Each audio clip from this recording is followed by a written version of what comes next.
It's off to a great start. All right, there we go. Oh. Maya, what are you processing? Okay, there we go. It was just loading the file. This is where we left off. So, if people didn't catch the wine demonstration, I have a wine object that I created, and again, that's on your Twitch. So, sorry, I'm not gonna Your go. voice is still on. Your microphone is Oh, still on. oh, oh! Thank you, thank you, thank you. That's what I mean about speaking up. I appreciate that. Thank you. So hopefully that got rid of the echo. But yeah, like I was saying, if you want to make wine, it's already on the Twitch recording, so it's there if you want to watch it. I don't think I need to go over this because there is a recording. I will say that I feel like I started with an orange juice preset, and the very first time I did it, I started with a sort of a deep sea preset. I feel like one worked a little bit better than the other, but oh, come on, Maya, stop acting weird. Okay, so here we go. Let's texture something, and I don't know. Let's do a plate, something relatively easy for now. Or would you prefer for me to do the table? I will say that the table was already done in the previous video. So I will do the table if that's the consensus of the class, but I also want to say that the table was done in the previous video, so you can certainly just watch that. But if you guys feel strongly about me doing the table, I will certainly do that. Otherwise, I was just going to do a plate, so I'm taking a poll. Plate. Okay, plate it is. If you guys feel strongly about me doing the table, I will certainly do that. Otherwise, I was just going to do a plate, stop. So I'm taking a poll. Plate. Yeah. Okay. Yeah, mute that. Mute that for the lag. Okay, plate. Here we go. So, when I make UVs, I have to ask myself, where will the seam be?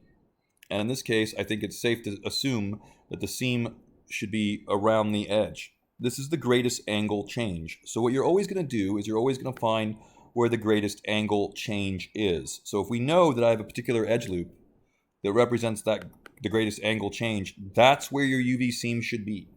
Always, right? So that's the biggest angle change, period. Now, if we go to our UV editor, what are the UVs we currently have for this? Oh God, there's a cylinder, right? So we started with the cylinder, we get this very basic cylindrical thing. I want to make better UVs because this is not good. Generally speaking, the UVs that come with your primitives are typically not good enough. So I want to project my UVs from the top down. How do I do that? Well, I want to just select the top of my plate. What's the best way to do that? Well, there are a few ways to do that. I could here. How about this? I'm going to be clever about this. I hit Shift-I. Shift-I will then allow me to isolate. Okay. And now I'll hit F9 to select the center vertice. Watch how I expand this center vertice to be the top of the plate. I pick the center vertice, I hit Control F11, and then that obviously now grows the selection outwards. And if I go back and forth, so I hit like Control F10 or F9, doesn't really matter. Now we're to edges, Control F11. Each time I go back and forth, I'm growing my selection. So that's a pretty cool tip, I think, personally. But there's even another way to do it. So another way to do it would be, if you want to expand your selection, you can use Shift, period, and comma to grow out your selection. So I'll leave it up to you. Either way will work, as long as I have the top of my plate selected. Now we want to create UVs from the top down. So imagine you're looking straight down at the plate. And if I go to UV planar projection, I know that I want to look straight up and down. That's the y-axis, green y-axis. You can actually see in the bottom left corner, green y-axis. You can see this is the axis I want. I click apply. And that's created this UV shell, which I'll be completely honest with you, is pretty damn similar to the one we had before. But that's okay. That's fine. Now, if we wanted to select the bottom of the plate, we could do the same thing. Right now, the UV shell that goes around the edge of the plate is this guy. And that's kind of an odd-looking shell scale for this very thin. Notice how the ridge of the plate is very, very thin. So logically, this should probably be about as thin. This is really a thick UV shell, given how thin the lip of the plate really is. By the way, guys, you can also select faces from UVs and so on and so forth. So if I know this is like the bottom of my plate, I can even do this. I could say, hey, select the one UV, control right click, 2 UV shell. That's selected. Then I hit control F11 perhaps for all of those faces. Now I have all those faces selected. I basically just selected from a UV shell. So I don't really care how you select. You could even paint your selection if you wanted to use this guy over here. This allows you to paint your selection, by the way. It's the third icon on your toolbar. So I don't care how you select. You decide. It's up to you. Once you have your faces selected, same thing, UV, planar projection, but from the y-axis. So again, pointing straight down, click project. And now I have these two shells. And you're probably thinking to yourself, yeah, you just had 2 circular shells, so you didn't really do anything. And you're right. This guy here, what would be appropriate for this? It would not be a planar projection, by the way. Most definitely, a planar projection doesn't make any sense. We could try control F12. I just converted my selection to UVs. We could try using shift right click, unfold. And if that works, that actually makes exactly the right strip. So that's the magic. If you guys aren't paying attention to anything about UVs, my God, pay attention to this, because the way that you can automatically unfold and make perfect UVs that, again, avoids your stretching, I repeat, select the whole shell. And one way to select the shell is to select 1 or more UVs, control right click, 2 UV shell. So that's the first step. Select your shell, shift right click to unfold. And if you've done all that, then you could even select all of your UVs and shift right click layout. I've been fighting with this. Layout doesn't always do exactly what I want. So again, I'm not happy with the layout in this case. And why am I not happy? Because even though an algorithm said this is your best packing, I don't think so. Because this is only taking up half of the texture space. I'd like it to take up from 0 all the way to 1. So this big square should be taken up as much as possible. So sometimes I don't trust the layout algorithm. I know that it's supposed to make everything mathematically correct, but I just feel like, and maybe it's just because I'm old school, I feel like I can oftentimes do it better by hand. Let's see. I just mentioned that the layout and unfold are really what you want to do. So I wasn't kidding, by the way. So always use, not that. Always use unfold and then layout. Or specifically unfold and then lay it out yourself. I mean, if you got to lay it out yourself, then you got to lay it out yourself. So figure out what is the best way. And sometimes I don't trust. I'm not going to lie to you guys. I don't trust the layout algorithm to give me the best results. I just do it by hand. I get better results that way. And why is that? Because really, I want to use as much of this texture space as humanly possible.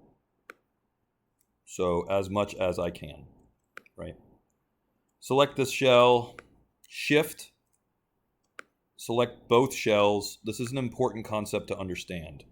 When you're scaling UV shells, it's typically a good idea not to scale them apart. If I know the bottom and top of my plate are around the same size, then you should scale them together and not separately.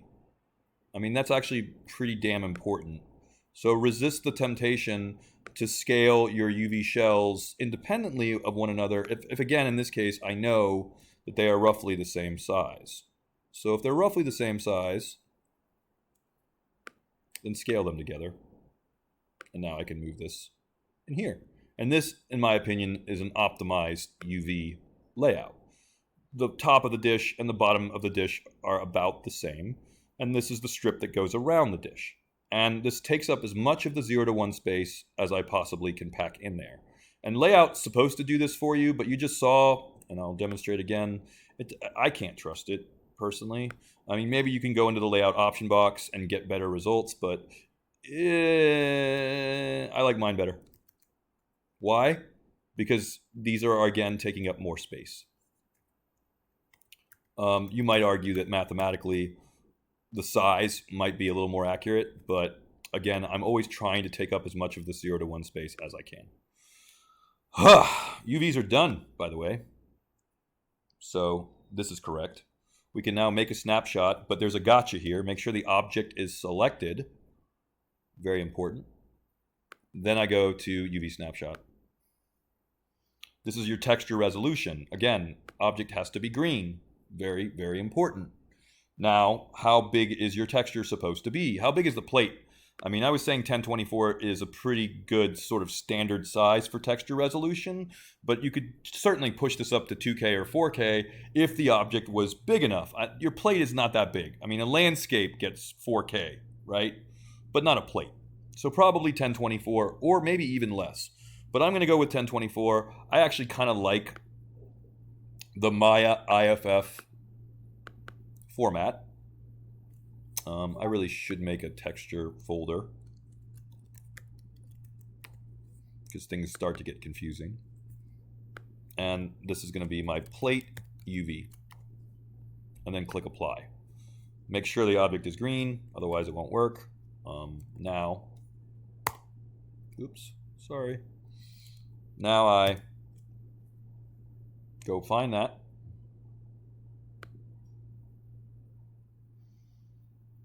I heard a beep, so I'm guessing maybe somebody has a question, possibly. I don't know. Is this clear so far? There are definitely rules. I repeat, rules that I have included. Sorry, that I have included in your Discord. Sorry again. This is the Maya IFF. You might be thinking, this looks like terrible. What's going on? It's because you need a background, and it comes with transparency. So as long as I give it some kind of background, even if it's white or black, it actually doesn't matter. As long as you can easily see your UVs, that's all that really matters. So we just want to be able to see these UVs. Okay, now I have some nice UVs. What shall I do for a texture? What do you guys think? I'm good with the plate. Yes, we're doing the plate.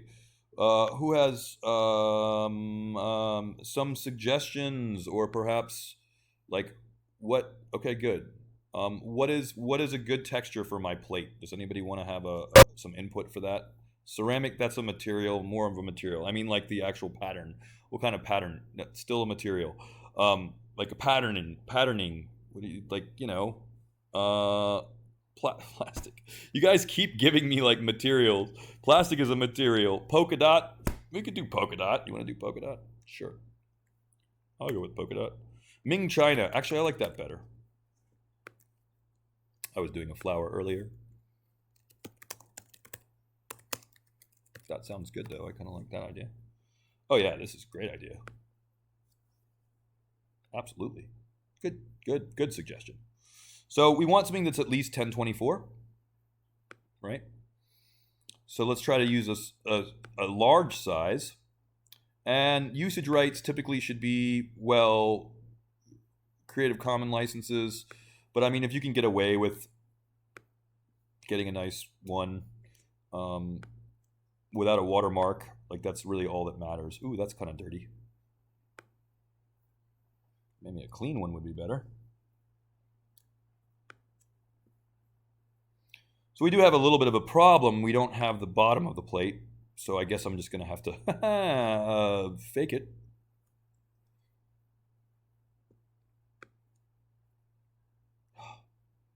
I would have to Photoshop this bottom part out. It's almost worth it.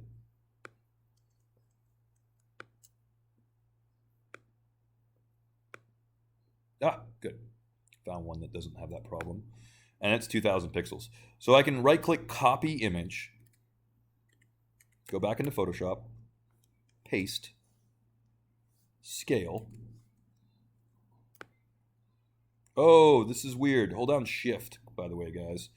Make sure to hold down Shift, not Alt. I don't know why I get those confused. Probably because some software will scale uniformly with Alt, and Photoshop, it's Shift. If you use Alt, then you're going to be able to squeeze it in X or Y. So, put this under your UVs. Turn down the transparency or opacity, and then that way we can lay the texture over top of the UVs and then maybe turn the opacity back up. But wait. Maybe I don't know what is the top and the bottom. I don't know which is which. It's hard to tell, right? So then all you've got to do is select a face or any component really. Doesn't matter. So select a face and make sure that's on the top, which it is.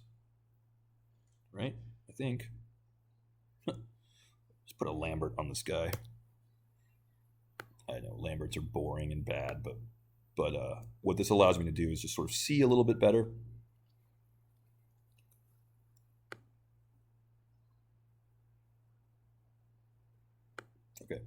Okay, just making sure I select a face on the top of my plate. It's going to be this upper right shell. I just wanted to check that before I went any farther. So cool, I think I'm okay with this. Now if I want to make, well, first of all, always make sure that your texture goes beyond your UVs. So that's actually really important. I think I mentioned the whole crayon thing, you know, when you're a kid and they're like, always stay in the lines. I don't know if anybody ever got told as a kid, like, keep your crayons in the lines. I don't know. Maybe you got told that. Maybe you didn't. But the idea here is that you usually, or almost always, you want your color data or your crayon to go a little bit beyond the lines. We want this color data to just go a little bit past here, typically. Because we don't want to leave gaps, I guess is what I'm getting at. So one real problem is I don't have the bottom of this plate. So that becomes a huge issue, unfortunately. And we could probably do better if we could find like a plate texture that ended with white. Would maybe help a little bit. And these, obviously, these ridges are also a problem. But let's just roll with this for right now, unless I can find, maybe I can get lucky and find an example where I have a white edge like this guy. You know, this guy has a white edge. Might make my job a little bit easier to find one with a white edge.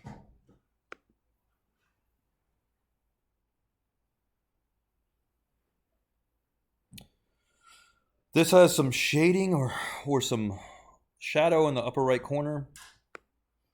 I guess I should mention, always try to find textures that are evenly lit.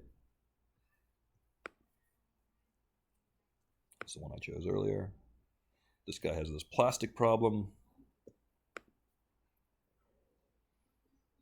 I want something that's really evenly lit. A lot of these are from like museums or something. Now you can even see specularity here as well.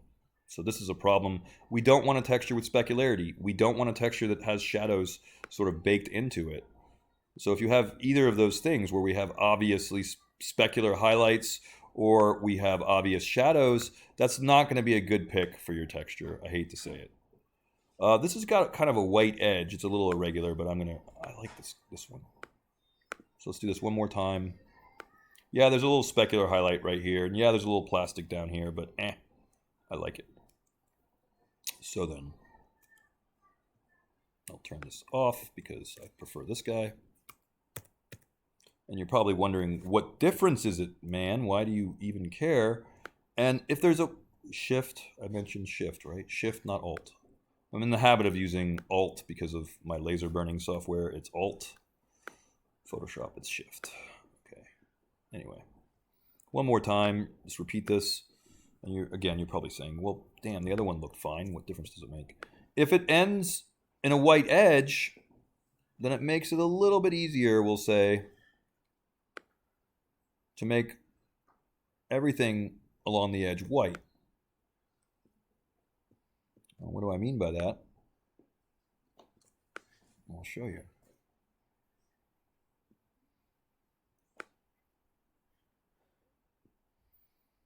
So see how the little white ridges kind of go beyond the edges of the UVs. So that's really what you're after. Okay, cool. Fairly happy with that. Turn the opacity back up. So here's the thing. I know this white is what I want. So I go to my paint bucket tool. That's over here. I alt-click this white. And then my background, I'm just going to flood my background with this exact same white. So control backspace. And there, that's actually the same white that I have. Let's be clever about this and use the other pattern as the bottom. So I'm like, you know what? I kind of want to reuse this. Because I went through the trouble of finding it. Why not use it?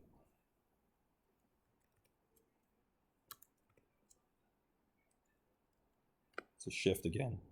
Now, I kept going on about that white edge, right? So like if I keep the white edge intact here, it's so hard because this doesn't really have a white rough edge. Or it doesn't have an edge that like, it's got this weird wavy edge. So that's probably going to look a little weird. And I'd actually, in this case, most of the time I want the color to go beyond the UVs. But I'm doing something kind of weird here. And I'm letting the white... Thanks, Charles. I'm letting the white here connect the two sides of the plate. Right? So what I mean by that is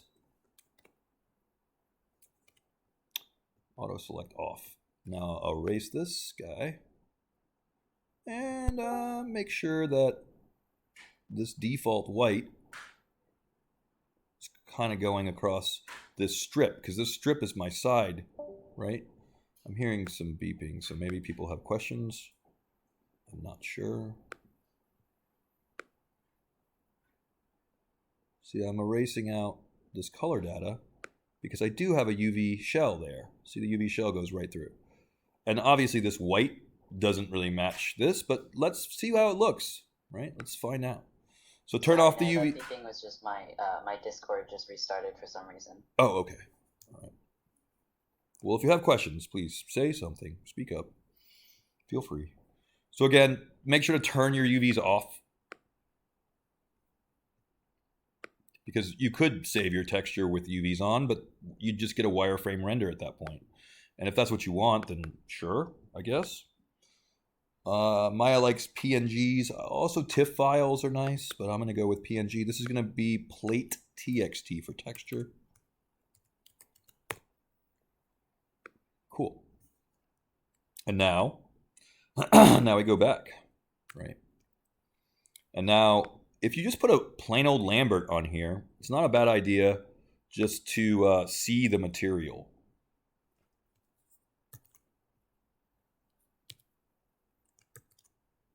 It's got Lambert 14 on there, but I mean, you can always pick one of these old default materials. Fong 1, I don't really care. As long as you can see the texture in the viewport. So now, make sure everything is in one folder. You should have a project folder, ideally a texture folder, and even named the texture. So now when I hit the 6 button, there it is. And the 3 button, there it is.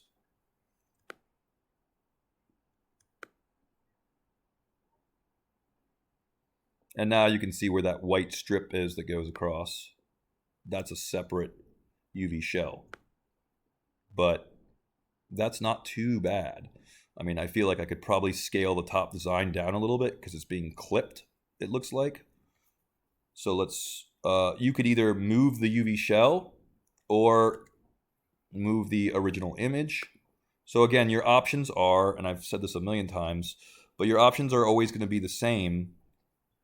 You either move, scale, rotate your image, or you move scale and rotate your UVs. You get to pick your poison. That's your call. So if you prefer to move scale and rotate your image, which is what I'm doing now, that's fine. Notice that we have some problem areas down here. And this is where your trusty clone stamp tool might come in handy, because I mean, if you wanted to, you could just clone stamp the white. Don't use the blue or anything like that, but you could just do this kind of thing, just so you could make sure that the edges are the same. You know, this is the kind of thing you might have to do. Whoops. Let's turn off aligned. Right, so if you wanted to do this to clean up your edges, you might want to. I don't know. Wait. I thought maybe align should be on. It's weird. Huh. It's still like traveling with me. I don't want it to travel. I want it to stay right there. When I hit Alt click, I don't want, I guess I need to, no, it's still like changing my sample. The line should be off, I thought. Well, regardless, if you want to clean up these edges, you can totally do that. Oh yeah, now it's working. Okay. So if you want to clean up your edges this way, and you may have to because we don't want gaps or whatever, this is something you might have to do to clean up your edges. Just fair warning. Because again, you see where the UVs are? I mentioned before you want your color to always go beyond your UVs. So that's really important. I kept saying like coloring outside the lines. This is where you color outside the lines. Make sure that your color data is always like going beyond the UVs. You know? Don't be afraid to use your clone stamp tool or just your Photoshop skills, which hopefully you have some, to get all the way around and get beyond those UVs, because we don't want these weird gaps. And I might leave a gap right there just to show you what I mean, you know. Now turn off your UVs and save it again, and you might actually start to see this problem area because I haven't fixed it yet. You can see that here the UVs are going beyond where they should be, or beyond the color. UVs are going beyond the color or beyond the plate. That's going to be a problem area, which hasn't been fixed yet. Let's just see what it looks like. Save over the original file. And oh, by the way, if it doesn't update in Maya automatically, don't worry, there is a reload button. So see, it doesn't automatically update. Don't feel bad. Go back to where your material is. Go back to where your color is. There is this reload button. Click that. And see, that fixed the problem. Once I click reload, that's the new one. Now let's rotate around it. Do we see any problem areas? Yeah, I mean, that I think is where the weird issue. Actually, it's surprisingly not bad. Looks better than I expected. I'm pretty happy with it. It feels like this might be going into the edge a little more than I'd like, but it's not too bad. Oh, there's the gap. I know there's a gap because I saw it in Photoshop. It looks like that might be it right there. There's a little gap. But hopefully this helps you guys, right? I don't know. Is this helpful for you guys at all?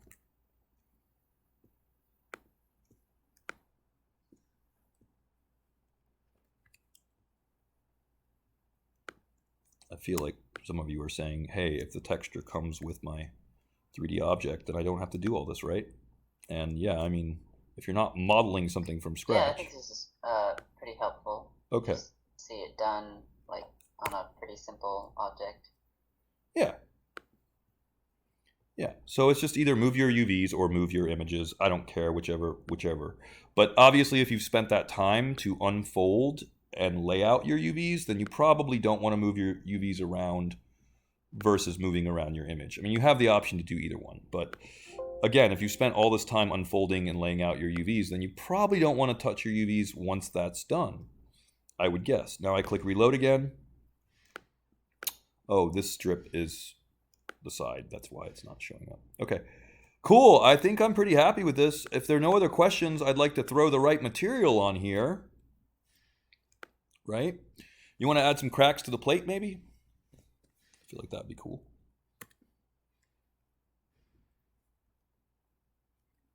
Nobody cares. Nobody wants to make this a little more interesting. Okay, fine. Bump mapping is a thing. Yes, add cracks. Good. That's what I wanted to hear. Okay, sure. Okay, cracks in plate. Yeah, sure. Cracks. I like to see some cracks in my plates. Where can we get some good photo reference here? I mean, you could just paint this, couldn't you? I mean, that would be cool. Oh, these mud cracks look kind of cool. How about ceramic cracks, maybe? Cracks in ceramic. Plate might be a little bit more specific.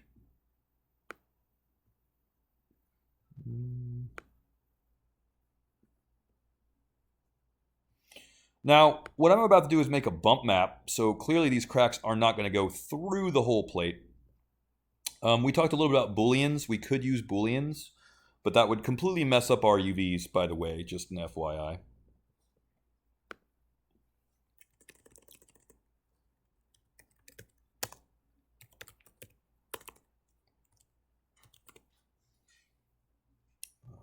was hoping to get something a little bit better, but this, I guess, will work. Oh, here we go. It's got watermarks on it. I was so looking forward to that one. And this one's too small. We should, generally speaking, use a large size. Generally speaking, for our textures. Not always. I mean, if you're not getting any results out of large, I suppose you can go to medium. But I mean, remember, we're trying to get a 1024 thing going here. I'm about to just, you know what? This is making things too difficult. Why are we making things so difficult? Cracks, clip art. See what comes up. Yeah, that's what I like. Okay. Clip art is always like my savior because it's going to be pure black and white, you know? And it's usually fairly simple. I mean, I always try to use photographs whenever possible, but let's go with it. Let's see what happens. It's got a transparent background, so I will make a new document, paste it in. Boom. Merge it down. What the heck? Are those... Okay. These squares are embedded in the image. That's okay, believe it or not. We can fix it. If you have this weird problem, I don't want these squares. Control L for levels. And then just crank our levels this way. And see, now those squares go away. Okay, so levels comes to the rescue. Control A for select all. Control C for copy. Go back to my texture. Control V for paste. Let's figure out where we want these cracks to actually occur. We want it on the top of the plate. I think that's a safe bet. Shift to constrain. That looks like nice placement, I think. I kind of like the idea of it going off the plate a little bit. You can decide for yourself. But, yeah. Or, actually, let's go this way. I like that better. Yeah, that makes more sense. Now, turn off everything but the background layer. Make sure that your bump map is turned way up. And, I mean, in this case, if it doesn't match, like you get a difference between the background and the, like you want it to all match, right? So then Alt-click to sample, and then Control backspace. You're not working. Sample. Oh, it's because that's visible. Sorry. So there's my bump map. Note that I really paid attention to how it falls onto the UVs. This is my bump map. And oh, hey, I'm giving you some information the other class didn't get. Uh-oh. Oh, no. Guess you get to watch both videos. No, I'm joking. You don't have to watch both videos. When we make a bump map, we can make it a few different ways.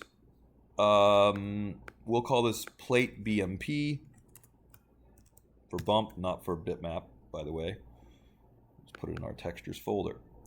So this, I'm showing you kind of the old busted way to do it versus the hot new hot way, whatever. So this is the old busted way first. Like the Men in Black reference? No. The old busted way to do it is to use a black and white image, feed that into the bump mapping channel. You're probably already screaming at me like, that's not an AI standard surface, what are you doing? I know, I'm aware of that.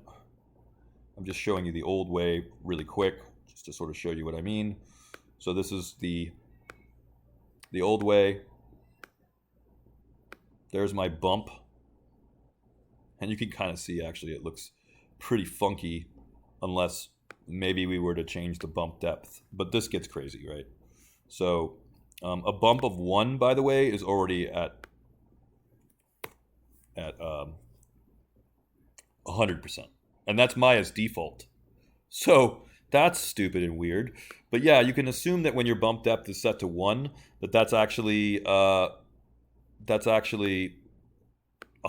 bump. And why Maya has a default of 100% bump, I don't know. I'll never really know that. It doesn't.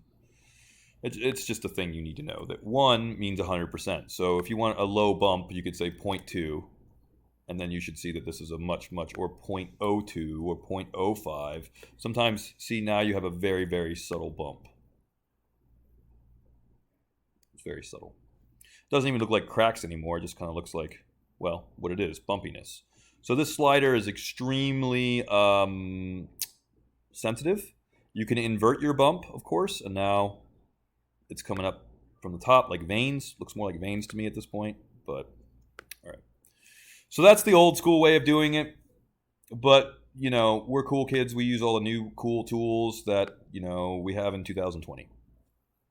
So let's do that. Arnold, shader, AI standard surface. We always write this down, underline it, exclamation point, circle it, memorize it. I don't care how you remember it. Sleep with it under your pillow, for all I care.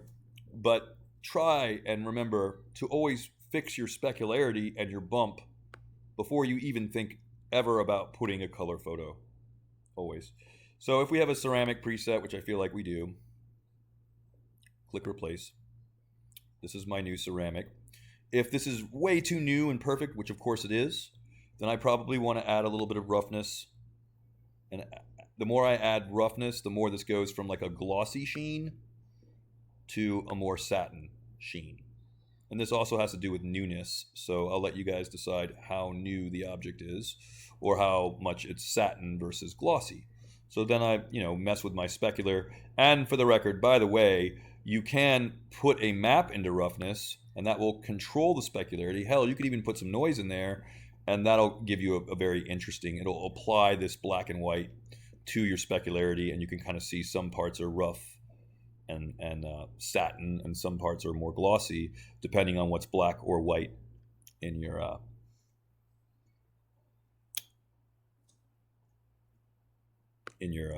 noise, right? If I want to get rid of this, I can right-click and break connection, and then I'm back to where I started. Question? I hear boop boop, so I'm like, maybe he has a question. Maybe someone has a question. Always adjust bump and material before texturing with a color. Yes, that's exactly right. Other question. Twitch delay is pretty long. You got to wait before we actually hear you. Our responses in the chat are also delayed just by 15 seconds. Maybe look for chips, not the fake transparency. Not copy. Oh, the fake transparency. Yeah. Okay. Back to what I was doing, so we can stop the Twitch inception. I think that these cracks as bumps look really bad, to be honest, because I'm going to be honest with you, it's too thick, right? The cracks look like veins. They're super, super thick. So I'm not selling anybody on these cracks because of how thick they are. So getting cracks for ceramic, they shouldn't look like veins. They should be really, really like thin cracks. So I guess I really should have just went ahead and found a photo. Photos always, guys, always photos, always photos. Anyway, change this to ceramic plate.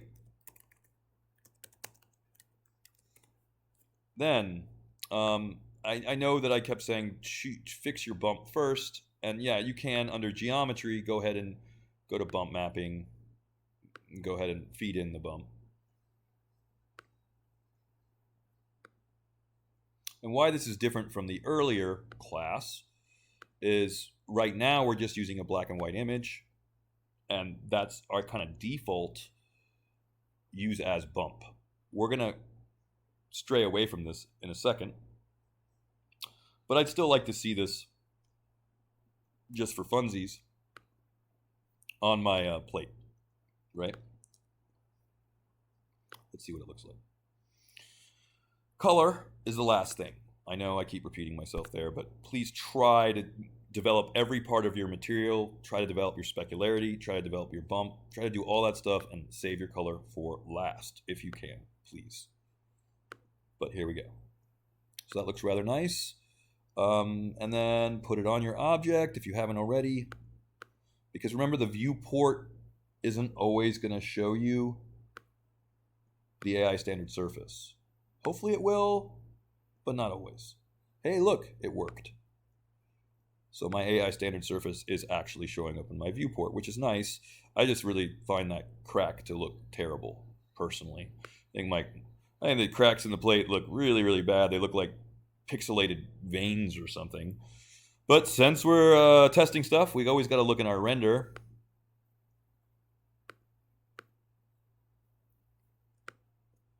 Select the object.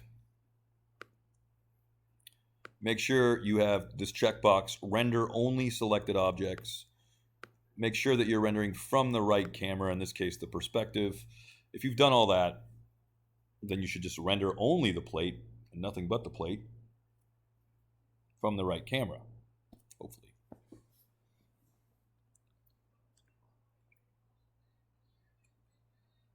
This should save on render time. A lot of you guys are complaining about render time, rightfully so. But that's how you can save on render time. Make sure you're only rendering the selected object.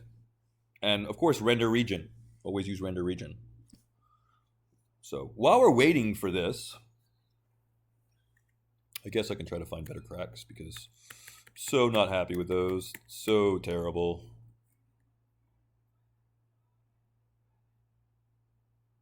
Hey, my mic blows out.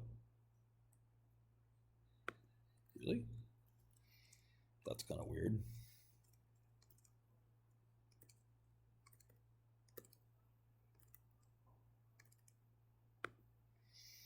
Should have stuck with the original photos. I thought that maybe pure black and white would be a little better. There's actually another way to maybe make these cracks thinner cracks. We could select the black and white. Impact crack, huh?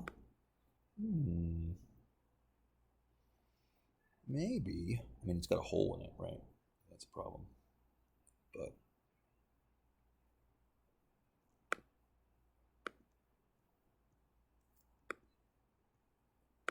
I know it's glass.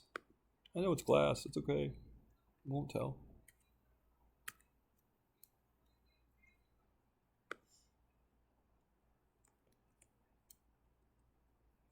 Okay. Use your levels. If you go one way, it gets much darker. If you go the other way, then we get rid of other stuff. Something like that.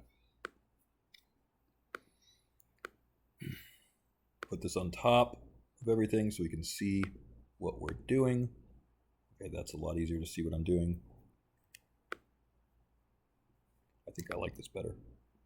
We'll see.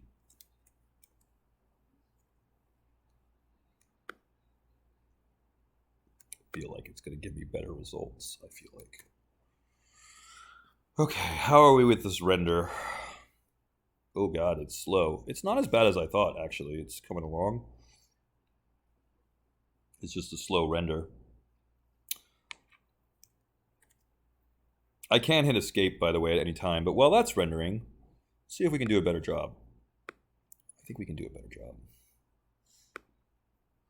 Now that I have the crack placed where I want it, and I mean, if you need to erase stuff, feel free to do so. If there's some things that are not working, or edges that are not correct, or whatever, but erase. Okay, cool.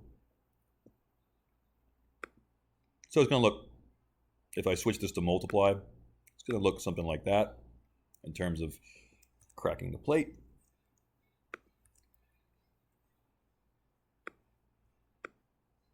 And you can, like I said before, move this to wherever you want. Okay, now we're going to do this a little bit differently. I've showed you the old busted way, which still kind of works. And by that I mean if this render would ever finish. Here, I'm going to click escape because, boy, something is making this chug. Stop! That was almost 4 minutes for that. Oof.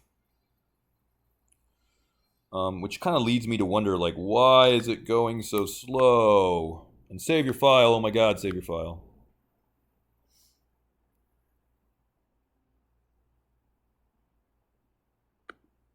If things start to act weird, save your file. Because things are definitely starting to act weird. That's the old school way of doing it, and you know what? At a distance, that might be okay. I actually feel like that's better than I expected. If we get close enough, we're going to see that, oh yeah, things start to break down. We've got all this aliasing back here, and that's not good. But again, if your camera is never going to get that close, this might actually look pretty good. Again, that's the sort of old and busted way to do it. Let's talk about the cool new way to do it, which is going to give you better results. I hope everybody is following along with me because I know some of you guys want to wait until it's convenient to watch your video on demand. And if you wondered why, in all the years that I've been doing this, that I have refused to record myself, it's mostly because I want you guys to pay attention. And when you have these videos available to you, you tend to sort of zone out because you can always watch this some other time, right? Of course. So that's been a battle that I've fought for years. So then that's why I don't record myself. But since we're in a pandemic, guess I don't have that luxury anymore. So let's make this better. Let's make this a better result, because the old school bump mapping here, and I don't have much time. I think I've got till. Oh no, I've got till 5:50. Okay, yeah, 5:50. I do have some time. So this will work. The old school bump mapping will work, right? But it may not look great. So a better method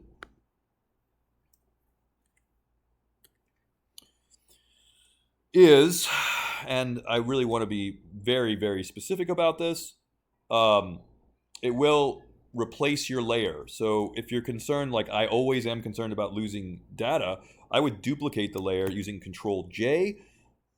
Now I have a duplicate layer, just because I don't want to lose anything. I merge this down, and then lastly, I'll go up here to Filter, and wow, this is really important.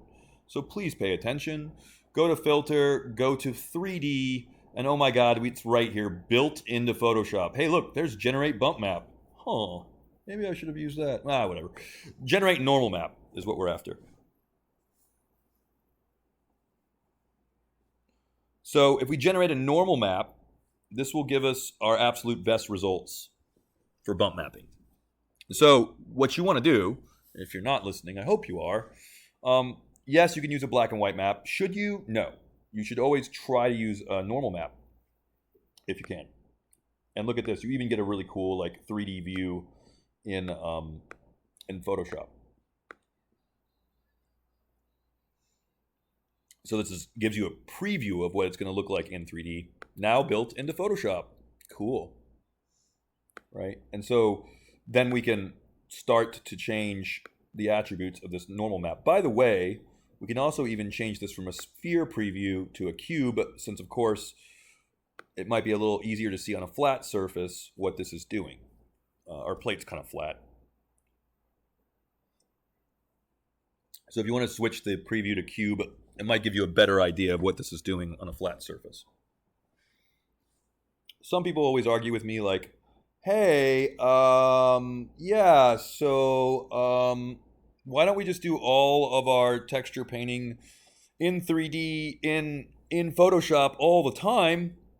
And the simple answer to that is yes, you can import a 3D object into Photoshop. Should you do that? No, you should not do that. So please don't import 3D objects because typically, not always, but typically the poly count will be a little too high. I'll kill my blur. I don't want blur. Oh, I think my preview went away, sadly. I don't know where it went. That's okay. I'm okay with it. I'm happy with it. So let's take a look at what this looks like in 3D. I may want to invert this. I'm a little bit concerned that it should be inverted. Not like invert like that. Not that invert. But inverted in terms of is it coming in or out? Well, let's find out. I think it's probably going the right direction. But let's find out. So this is a better bump. But instead of calling it bump, because again, old bump is black and white, let's call it NRML for normal map. That's the new cool bump. That's like we're in 2020, we're going to use the right tools, and we should always use a normal map versus a black and white map. Man, Maya is crashing. It's really not happy for some reason, but that's okay. Go back to the ceramic plate. Go back to where bump is under geometry, bump mapping, right? You can disconnect it from the old bump map by right-click break connection. Now it's disconnected. Reconnect our new one, except our new one is what? It's better because it's a tangent space normal map. So it's important that you change your bump node. Hopefully you guys are paying attention to this. Change your bump node to tangent space normals, then feed in your normal map. And wham. Yeah. Cool. I like that better. I don't know. Maybe obviously, render it is ultimately the real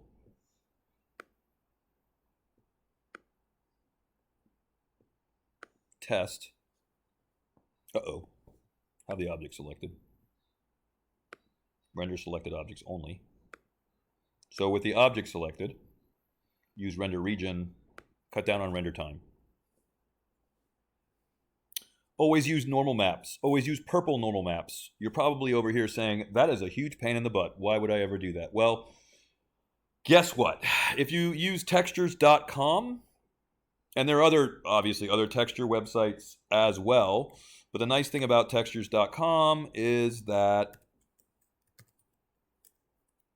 most of the textures, not all of them, but a lot of them, and certainly the ones that are scan materials or PBR materials, these guys all have normal maps, and they should be seamless too. So whatever I pick, like wood, these should be seamless wood textures. Come on, why are you? I think it's struggling because of the rendering. But notice how bumpy these are. You know? So click on one of these guys. It's a free, by the way, it's a free subscription, membership, whatever. It's a free registration is what I'm trying to say. So you can join the site for free. And once you join the site for free, then you can download these maps. And note that you get your normal map most of the time for free.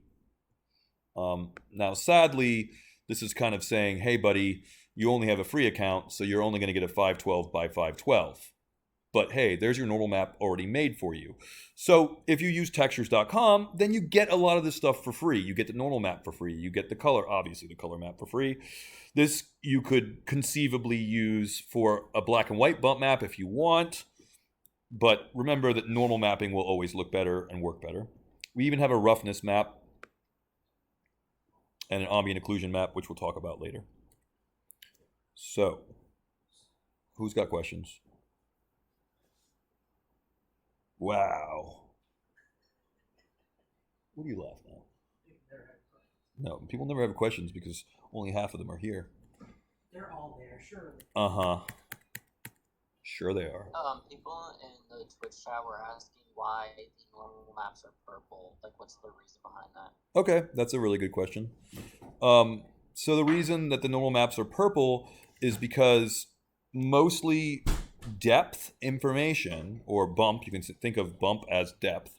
So mostly your depth is which axis? Out of the three, Y is up and down. What color is that? It's green. You know, right over here, green, Y. And then side to side, horizontal is X, that's red. So what do we have left? We have only the Z-axis left. And what color is the Z-axis? Well, it's blue, right? So then, does that help explain why the normal map is purple? It's mostly blue, because it mostly has to do with the local Z-axis. Does that help? So if you're wondering, like, why is my normal map purple? My normal map is purple. Yeah, because it mostly has to do with the local z-axis, which is blue, so that's why it's purple. So if you have, like, a normal map, which is anything but purple, if you have a normal map, for example, that's, I don't know, it's green or orange or yellow, guess what? It's bad. Don't use it. Your normal map should always be purple, no matter what. Speaking of purple normal maps, check this out. I've been doing this a little while, so I happen to know that there is a color that's like, let's see if I can remember.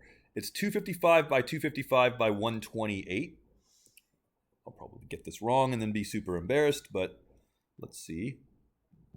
Hold down Alt, sample this default color. This default purple. What did I say? 255. Oh, I was wrong. Damn it. It's not 255 by 255 by 128. It's actually 128 by 128 by 255. Damn it. Whatever. Point is, if you have this color sampled, and again, you can just color sample it by holding down Alt click and just sample the background color, then guess what you can do now? I mean, you can just erase directly out of your normal map. So if you don't like what your normal map is doing, just sample this color, or remember, since obviously my memory is not that great, it's 128 by 128 by 255. So that's your RGB value. But as long as you have that sort of default purple color, then you can actually erase directly out of your normal map. And maybe you might want to do that. That might be something you might want to consider. And here's another hack. This, by the way, is a true hack, and sometimes I teach you sort of half hacks, or just I teach you weird workflows sometimes. So this one might be up there with like one of the weirder workflows. But if you have to make a normal map work harder, you can actually, and this hack is, I don't know, but it is like, you can actually do something like that. So if you crush your levels together, then that's obviously, by crushing the levels, making this a much stronger normal map, very similar.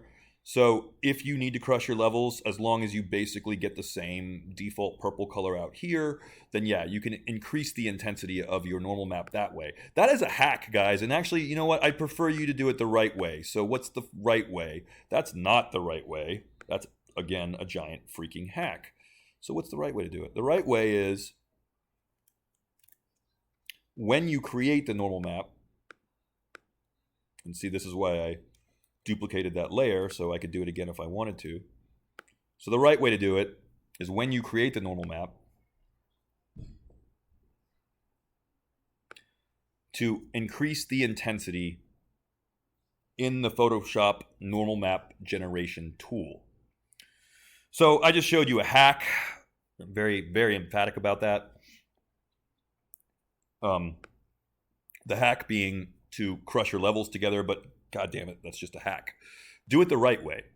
So the right way is to do it here and to play with these specific attributes.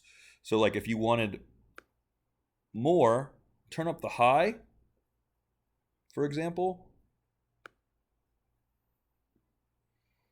And that's how you increase the strength of your normal map. I would kill the blur personally, or almost completely kill the blur. And then play with, you can think of it as high detail, medium detail, low detail.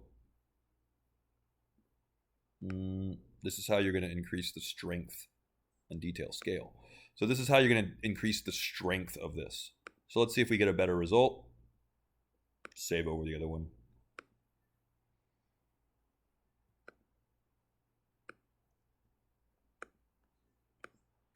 If you save over the old texture, Maya doesn't always well, it's already in use. So in this case, I can't save over it. But if I can save over it, you sometimes have to click the reload button in Maya. In this case, it's bitching at me because it's already being used, but I could just make a second one like that and go back and reconnect it. I do find it a little weird how different the lighting is, but that's okay. Sometimes a normal map will change lighting quite a bit because normal map information is actually lighting information.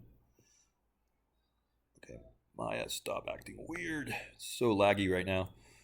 Go back to bump mapping, and now you could click reload if it was the same image, but remember I saved it as a second one. So plate normal 2, and then this should be maybe a little bit more intense in terms of the cracks in the plate.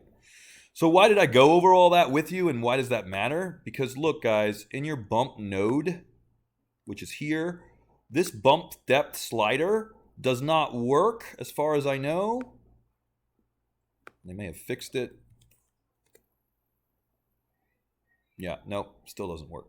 Okay, so I saw a change in the viewport, but anyway, traditionally the bump depth slider only works with your black and white images. So if you're using a black and white bump map, in other words, if this was set to bump and it's black and white, then this slider works. Actually, you can see it working now, right? See how now it works? So if it's being treated as a bump, then yeah, the slider works. But we're not. We're treating it as a tangent space normal, and now the slider... Oh, interestingly, I am getting some kind of changes.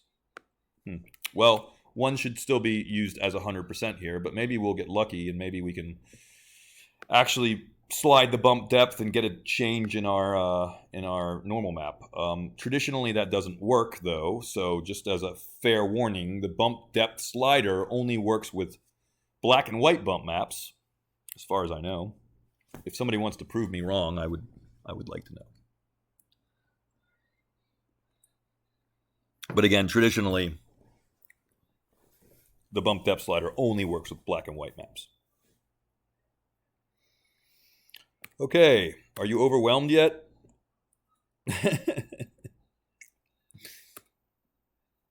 Don't worry.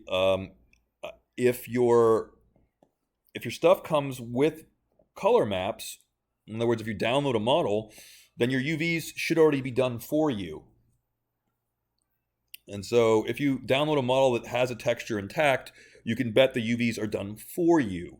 I'm teaching you UV unwrapping because obviously if you're going to be a modeling artist, you've got to be able to unwrap as well. That looks pretty good to me. I still feel like these cracks aren't going deep enough. But again, you got to look at this from a distance. So this is way, way, way up close to the camera.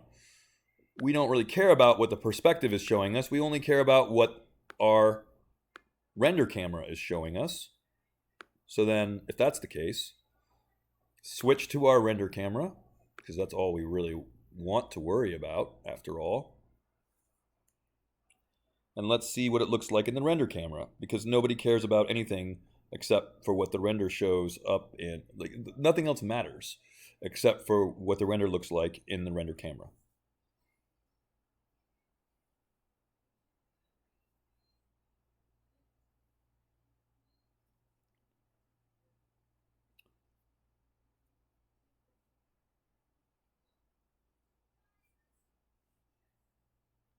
So if you use textures.com, you'll get your normal map for free most of the time. So I encourage you to use textures.com. Or if you have some other texture website that has normal maps, go ahead and use that. There's like textureking.com and a few others. And I mean, I can't stop you from downloading models. I can't stop you from downloading textures. Go nuts. Have fun. I would just ask you to, of course, tell me what models you download. As far as textures are concerned, I don't care. I'll leave it up to you. You can decide for yourself if that's enough. Like enough bump, I guess. If you want to increase it, again, you can crush the levels. That's one way to do it. Or when you create the normal map in Photoshop, then you can basically adjust it from there. That plate is pretty much done. I'm not super happy with those cracks. I feel like they could be deeper or much more apparent, even from the render camera. But that's the basics of bump mapping. I would, again, really prefer for you guys to always use normal maps versus black and white bumps. Please. And now you know how to make normal maps. It's really not that hard. Who's got questions for me? Unisolate, click off the object, hit Shift-I. Now I'm back here again.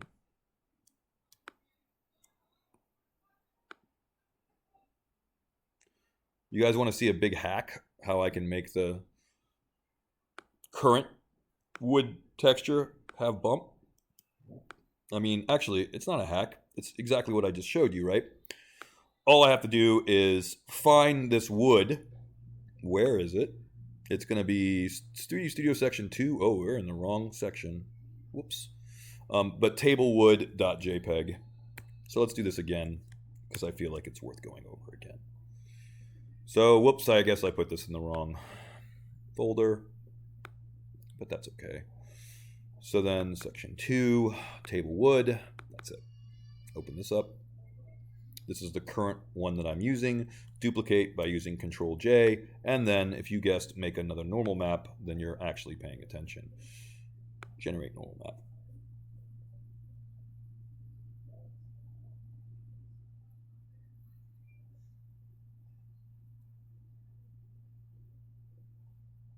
Hey, look at that. I've got wood. I've got wood grain.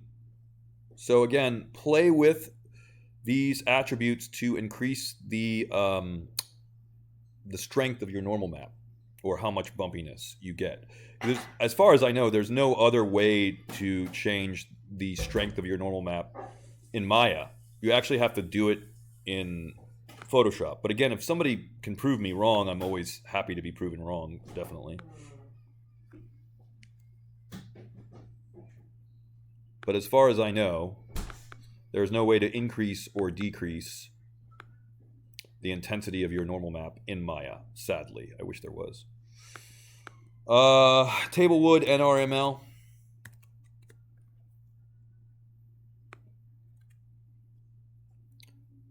Let's now test it. I break the connection to color, make it kind of gray-ish, and then under geometry bump mapping, I plug in my nice new normal map. Always change this to tangent space normals. Point to your normal map. There it is. And check your viewport. Ah, that's so nice. I have wood grain now, and it actually shows up, right? So that's cool. And if I like the bump, if I feel like that's bumpy enough, maybe you want to turn down the intensity, or maybe you want to turn up the intensity. I don't know. I mean, that's something you have to do in Photoshop. I repeat, this slider isn't really supposed to work. I feel like I'm being proven wrong right now because the lighting is definitely changing. So maybe they fixed it, and that would be great. Let's test this out. If they fixed it, I would be so happy. This is something that worked in 3D Studio Max, but never really worked in Maya. So maybe after all these years, maybe they finally fixed it, which would make me so happy. Okay, why is this bad? It's bad because it's pixelated. It's bad because it's a JPEG. It's bad because, wow, that's kind of crappy from this extreme close-up view. I have no color on this guy, but that's okay. I always want to check my specularity and check my bump before color. So check how shiny something is. check how bumpy something is, and if you check both of those things, then finally, I guess, you can put your color on, as long as you check the rest of your surface qualities first. Save your color, texture, or your photo for last, if you can help it.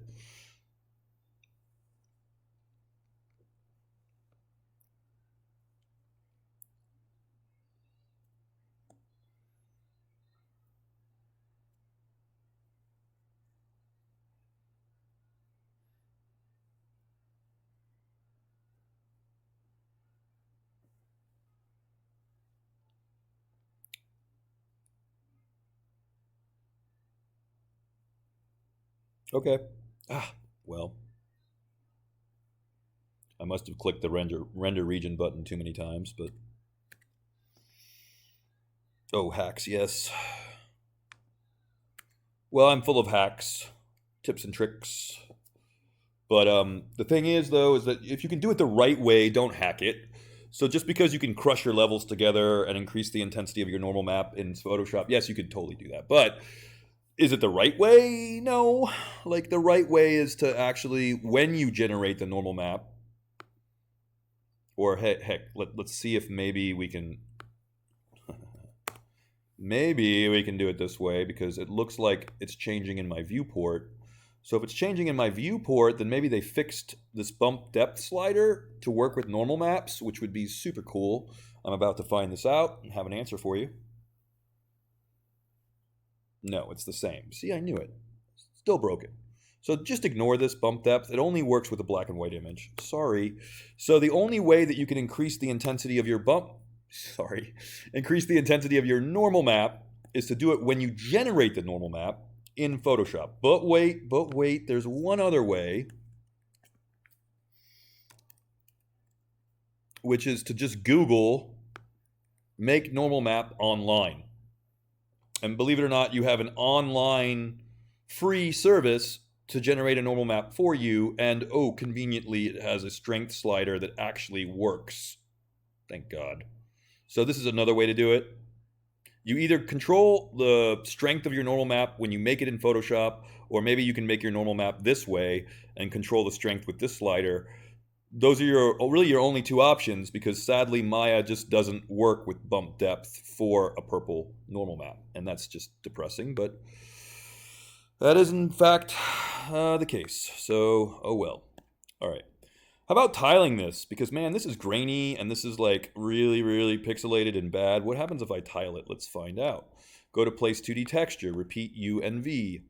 Is it gonna maybe look better if I tile it?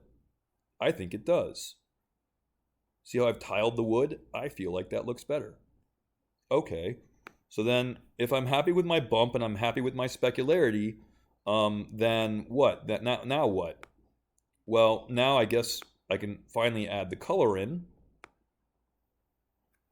Again, color is always last.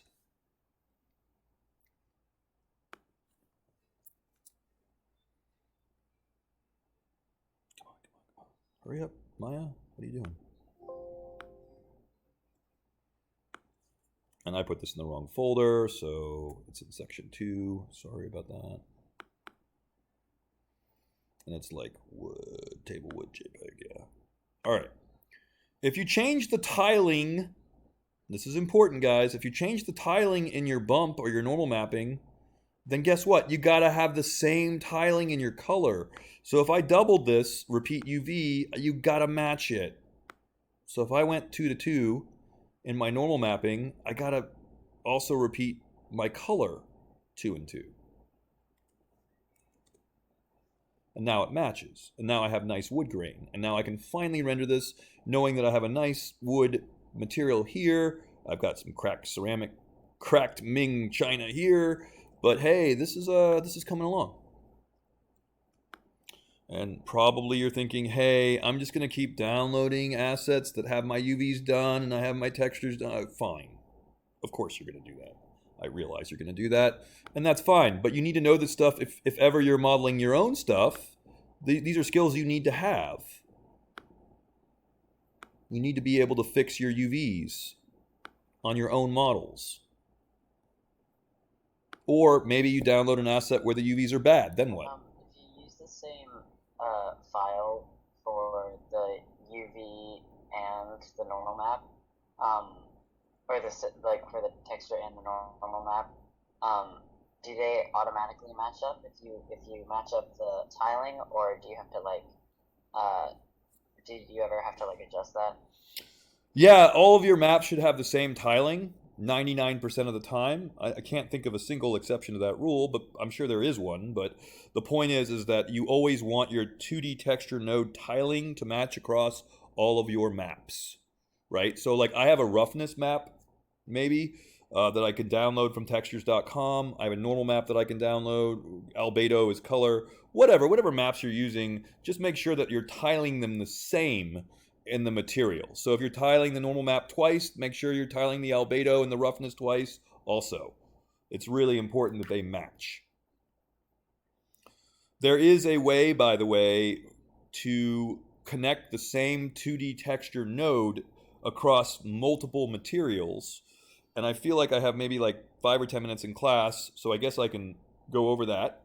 But as long as you have matching tiling, that's all that really matters. So your tiling, it just has to match across your color, to your normal map, to your roughness, to all the maps that you plug into your material. They've got to have the same tiling, otherwise it's going to look super weird.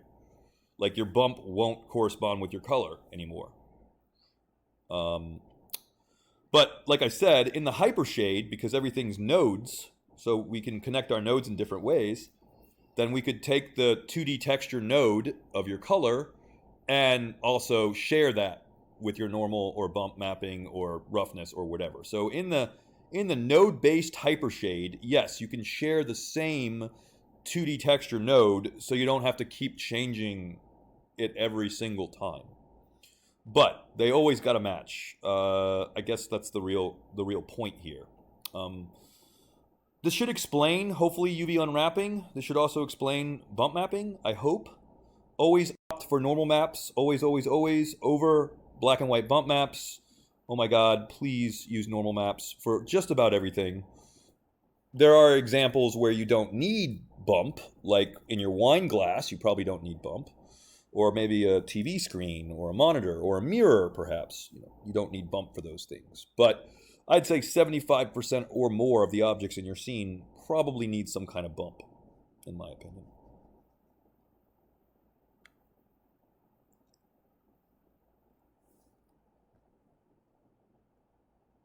Oh my God, seven minutes left, guys. So, who's got questions, comments, concerns, issues, man? Like a whole subscription. Do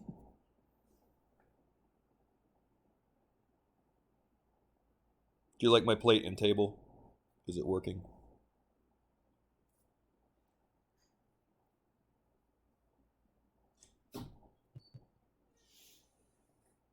Hey, buddy. Hey, man. Break. Almost. Really close. Okay. Maybe could you go through where to find all the menu options, if that's possible? Just so I can like write it down. Menu options for what? I'm sorry, for the material? Here, maybe if I go to the hypershade, and then we'll say like the table is selected. And here's something else you should know. Sorry, that wasn't really clear. I mean, I don't know how to explain it. Sorry. I don't know. You mean the menu options in the material itself, like the attributes in here? A lot of people in 2020 like to use nodes. If I right-click on my material, I say Graph Network. This might be a better way for you to visualize this. This is the same thing as this. This is what your attribute editor shows you all your attributes, right? I kind of mean like how to get to the bump map stuff and... Yeah, sure. That's what I'm, yes, that's my point. So these attributes, right? If you scroll down to geometry, bump mapping is going to be here. If you're looking at in the node-based view, we can follow down here. Normal camera has my bump node. There's my normal map. There's my 2D texture placement. That's going into the normal camera. But honestly, if you select the attribute, rather, if you select this giant node, which is all your attributes, then you're going to see it's going under geometry bump mapping. And if I click this guy, then this is taking me to the file, which is here. We talked about the bump node here. That's going to be where we must, and please write this down, underline it. I don't know however you want to remember it. You've got to remember to change this. The default is black and white bump. We're not using a black and white bump, so change it to tangent space normals. That's really important. Here's your normal map. That goes into the bump node. That goes into actually geometry bump here, right? Then we have the color. The color is going into base color here. You don't have to use this at all. It's not required. It just might be a good way for you to visualize how these things are flowing into the different attributes. Always try to fix your normal mapping and your specularity before adding your color. 4 minutes left. Go to textures.com. Go to textures.com, download their maps. That will give you a free normal map. Plug it in here. Just don't forget to change the bump node to tangent space normals. Really important. Once you have the bump plugged in, you could maybe even find a roughness map that goes into the specular roughness. That's something you could do. So check it out. I can delete these connections. You can either delete the actual connection, which works, or you can find here the word bump mapping, right click, break connection. Does the same thing. Now we have no bump and we don't have our color either. Really quick, I know we're at the end. So now I've reconnected a new node for bump. And I'm going to go over here to the texture that I used the first class. There's the normal map from that. And you can see here's my new normal map that I created. The old one's still here, but we could delete it if we wanted to. Boop, delete. So this is my new normal map, and you can see this is now how it's on here. And then, of course, lastly is always going to be color, right? So you can see how that looks in the viewport. It's a little bit magnified, so I probably want some tiling here, 2 and 2. Come on, buddy. Wake up. My things are starting to get laggy. But there we go, 2 and 2. And now I'm really like tiling that normal map. You can see it in the viewport. Pretty cool. Last but not least, right, we want to do what? We want to feed in the color. I'm going upstream right now, by the way. This has to be changed to tangent space normals. We talked about that already. And then we go up here to color, and this is going to be the end of your demo. I just wanted to plug in like a different wood just to see how it would look. This one comes with a roughness map. Albedo means color. There's my color. This is what it looks like in the viewport. Again, I repeat, if you're tiling with 1, so if this guy is tiling, what is it tiling? This guy's tiling 2 and 2. So if this is 2 and 2, this guy also needs to be 2 and 2. They need to match. Right? And now this should look pretty nice. But you know what? I actually have a roughness map. And the roughness map I got all from textures.com. So very last thing, plug in the roughness map, and then we'll basically call it a day. Come on. Out of time, Maya. So roughness map. Remember, if we tile it in one map, we gotta tile it in all of them. 2 and 2, because everything is now 2 and 2 for tiling. And then we'll just do a tiny little render region because I'm now like officially out of time. But we can save the image. We have to select it, of course, because we have that checkbox on up here under render selected objects only. And render region, and I'm really out of time. So, yeah, we can kind of compare the wood because that's the point. This should look really good because now we have a normal map for bump. We have color or albedo, which again should be last. And we even have a map for specularity. So this should look pretty good. You can get all these maps off of textures.com, or some other website like textureking.com or just Google it. But please, please, please, please, please, always add a normal map to most objects 75, 80% or more of the time. The exceptions being something like, oh, well, maybe I don't want my glass to be bumpy. Like, okay, I get that. But generally speaking, you know, this is going to be your workflow all the time. So I guess that completes my demo for the day. And we're at 5:50, so I guess I got to say goodbye. I'll stop the Twitch stream now, and I'll stick around for a few minutes if people have questions. But I guess that's it for the stream. I hope this helped.